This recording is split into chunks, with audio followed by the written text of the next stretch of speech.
O negacionismo pode ser um mecanismo de defesa, moral, política, psicológica, como pode também ser uma arma de ataque.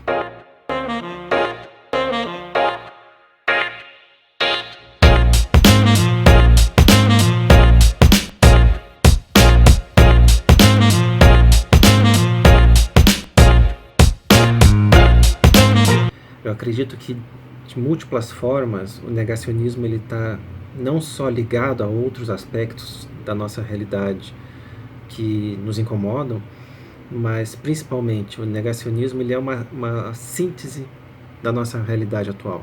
A primeira coisa que a gente precisa falar nesse tema é que negacionismo não é uma questão de opinião.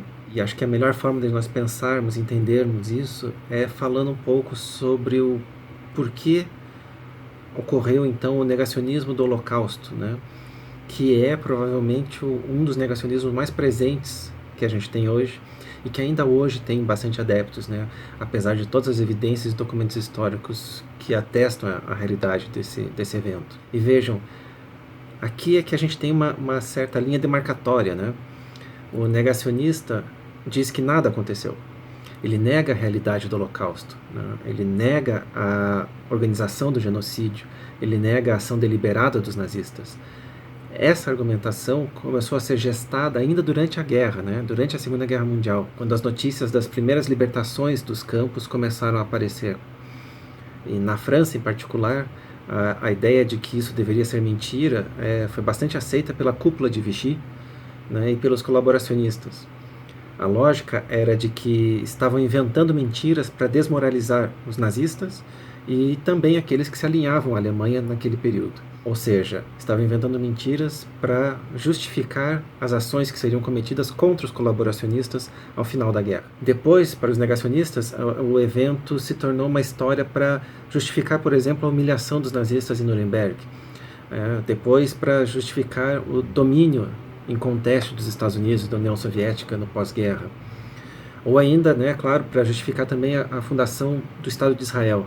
São justificativas que surgem para o negacionismo do Holocausto no imediato pós-guerra, né? Todas essas variações negacionistas têm a mesma base, que é a negação pela negação, né? Ou melhor, a negação pelo fato da realidade não se encaixar na sua estrutura mental, ou por desestabilizar essa estrutura mental. Seja porque a realidade é feia demais para ser aceita, seja porque a realidade atrapalha a imagem idealizada da realidade, né? Ou seja ainda porque a realidade se interpõe frente a algum objetivo ideológico, político, econômico, né? Enfim, ou seja, o negacionismo pode ser um mecanismo de defesa, moral, política, psicológica, como pode também ser uma arma de ataque.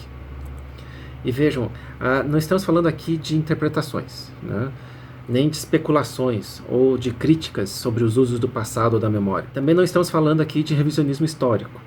E há uma confusão bastante frequente que acontece entre revisionismo crítico da história e o negacionismo. O revisionismo crítico é parte inerente da profissão do historiador, né? O historiador ele olha para o passado e sempre precisa interrogá-lo, né? Mas essa interrogação ela vem de uma forma crítica e responsável. O negacionismo ele olha para o passado, para as evidências, né? E simplesmente nega. É uma postura bastante diferente daquela do revisionista, né? E estamos falando da negação da realidade histórica, né? Uma negação que faz vistas grossas para todos os documentos existentes, todos os testemunhos que já foram coletados, todos os julgamentos que foram realizados sobre os crimes do Holocausto, todas as evidências históricas, enfim. E essa negação, ela precisa de uma justificativa para existir, né? Para negar as evidências. E é nesse ponto que o negacionismo promove um casamento com as teorias da conspiração. Nada disso é invenção da nossa era da internet, né? As teorias da conspiração elas surgem no século XVIII, elas perpassam o século XIX, né? Serviram de base para várias visões de mundo desde que surgiram. As teorias que dizem que existe uma conspiração mundial judaica, por exemplo, ou uma conspiração mundial comunista, ou ainda uma conspiração mundial judaico-bolchevique, uma conspiração mundial plutocrata, financista, enfim. Essas narrativas e essas imagens, elas já formavam a mente de muita gente, né, lá no século XVIII, e vem formando nos últimos séculos, nos últimos 2 séculos. E de gente que serviu de uma forma beligerante em favor dessas visões, né, que aceitou morrer por essas visões. Mas se essa lógica do negacionismo não nasceu agora, por que ela tem hoje uma aceitação tão grande, né? Por que ela ganha tanto espaço? E aqui eu acho que 2 pontos são centrais. O primeiro é o cenário e o ambiente de crise que nós já vivemos há algumas décadas, né? Um cenário que coloca as pessoas, os indivíduos, em uma situação natural de exposição, né? De medo, de vulnerabilidade. E aí, para explicar todo esse contexto, a gestão das emoções e das sensibilidades, ela tende a ganhar bastante importância nas nossas análises, né?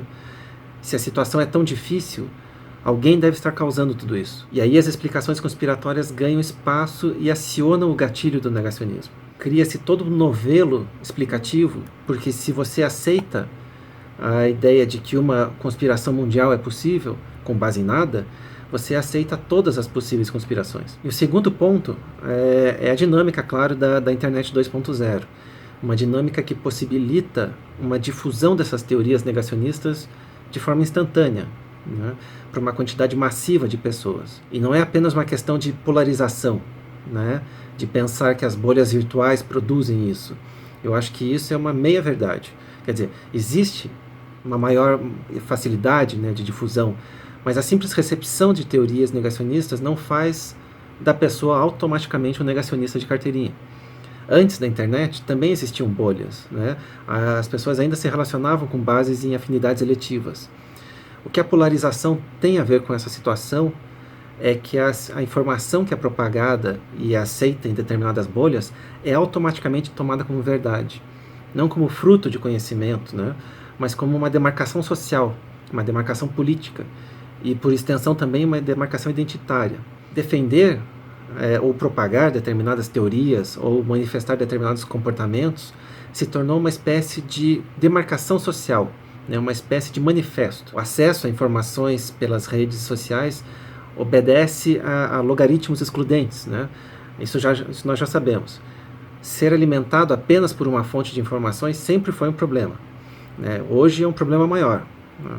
A fonte de informações é uma variável, mas ela se torna fatal quando a desinformação é vendida como opinião legítima, ou como a realidade que sempre esconderam de nós, desconsiderando qualquer base na realidade. As opiniões, elas são sempre válidas, desde que baseadas em fatos. Sem esse lastro da realidade, elas não valem de nada. Historiadores têm diferentes opiniões e interpretações sobre o início da Segunda Guerra Mundial, por exemplo. Mas ninguém nega que a Polônia foi invadida pelos exércitos nazistas em 1939. Dizer que isso não aconteceu não só é absurdo, como impede que o diálogo e a discussão ocorram. Em outras palavras, é uma atitude antipolítica. E essa é a essência do negacionismo. Desde sempre é o posicionamento crítico, né? O olhar crítico que pode salvar todos nós nesses pontos, né? Uma pergunta crítica pode salvar a sanidade de uma pessoa, né? Pode salvar a sanidade de uma pessoa em um momento de crise, de vulnerabilidade. Quantas pessoas seriam necessárias, por exemplo, para fazer com que todos os cientistas do mundo encobrissem o fato de que o homem não pousou na Lua? As pessoas teriam que ser silenciadas para esconder que as vacinas matam, ou que vacinas são catalisadores que possibilitam o controle das mentes dos vacinados. Sem dar espaço ao pensamento crítico, a um olhar questionador, esses grandes novelos narrativos, eles ganham espaço como legítimos justamente por serem demarcações sociais.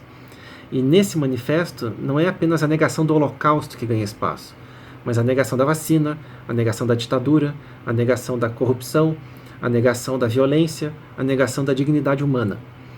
Então a gente chega no ponto central. O negacionismo é um problema em si, e também de forma geral, participando da constituição de uma espécie de cultura de exceção que pode ser acionada sempre, né? Negando a dignidade do semelhante, negando seus direitos, negando a possibilidade de vida. Vocês perguntaram o que me perturba no momento, e eu acho que é isso. O negacionismo não só histórico, mas também científico, também essa cultura de exceção na qual o negacionismo está ancorado hoje, que rifa a verdade e que nega a dignidade do semelhante.